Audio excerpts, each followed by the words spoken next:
মমতা ব্যানার্জি মুখ্যমন্ত্রী তিনার কার্যকলাপ বা উন্নয়নের ধারা আমরা দেখতে পাচ্ছি এই জন্য,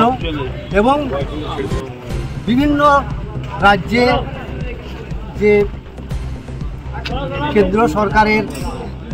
যেসব রাজ্যে আছে তাদের নৃশংস অত্যাচার এই দেখে আমাদের এই শান্তিপূর্ণ পরিবেশে থাকার এবং উন্নয়নের ধারা দেখে আমরা এবং মাননীয় আমাদের এমএলএ সাহেব উনি আমাদের এই এলাকায় যে উন্নয়ন ঘটাচ্ছে তা দেখে আমরা এই সিপিএম ছেড়ে